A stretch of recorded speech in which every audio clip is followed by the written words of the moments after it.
I'm Stacey Spade, Consumer Lending Officer with the Rocky Credit Union, and today I'd like to talk to you about Beacon Scores. Beacon Scores are the overall credit rating that everybody has. They are established once they reach the age of 18, usually when they obtain a credit card.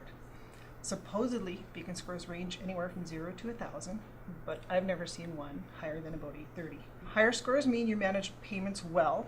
Lower scores may mean that you have trouble managing your payments. Your credit score is affected by your repayment of items, reporting on the bureaus by creditors like your cell phone, your credit cards or charge cards, as well as vehicle loans and some lines of credit. Making payments on the credit card affects the Beacon scores, as does your usage or amount you charge on the credit cards. If you're exceeding the limit on the credit cards, it can bring your Beacon score down in a hurry, but managing the payments well and making them on time will also increase the Beacon score, sometimes even within a few months. Some items impact your Beacon scores for longer period of times, like collection items or bankruptcies.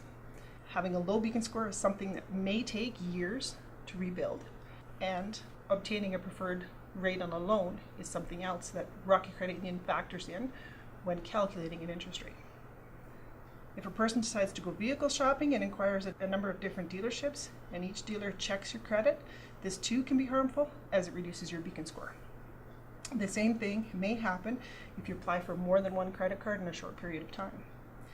So Beacon scores are something that will stay with you, changing over the years as you get and repay credit, vehicle loans, and some lines of credit. If you'd like to know a detailed history of your credit, you can always inquire online through either Equifax or TransUnion.